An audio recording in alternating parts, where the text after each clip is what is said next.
Hi everybody, welcome to my channel, Rosie Cooks. I'm making some lentil barley soup. We're starting off with 2 tablespoons of olive oil. To this, I'm adding 2 carrots, 2 celery stalks, and 1/4 of an onion. Chopped. I'm gonna cook this up until everything's nice and soft.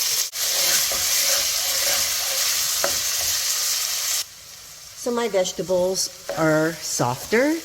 I've been cooking them for 7 minutes. It usually takes about 7 or 8 minutes. That's how I like them. It's a preference. If you want them softer, you cook them longer. So now I'm going to add 1/2 cup of tomato sauce. This is 4 ounces. And 2 tablespoons of tomato paste. Now I'm adding 1 14-ounce can of fire roasted tomatoes. Yummy, that's gonna add some flavor.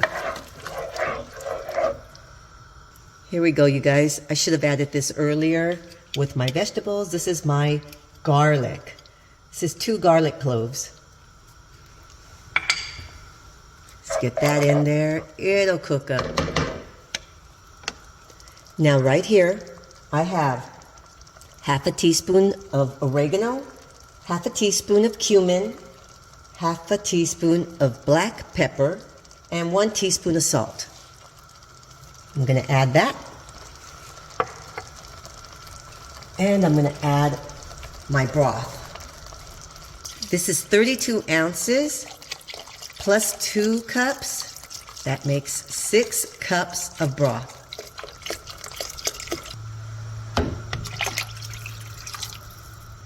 Now I'm adding 3/4 of a cup of rinsed and washed lentils. And this is 1/4 cup of barley. This is going to be so good and very healthy. Okay, now this right here is 2 cups of frozen spinach. Okay, it's frozen, it's 2 cups. I just measured it like that. You don't have to be exact on this. And now we're just going to bring this up to a nice boil. We're going to keep cooking this until those lentils and that barley are cooked. And this is going to be so good. So this is my lentil barley soup. It is very flavorful and very healthy. I did add 1 teaspoon of sugar just to offset the tomato, and it really has a good flavor. It's a very healthy soup, very flavorful soup. So thank you for watching. Thank you for joining me on my channel. Please subscribe, and I will see you next time.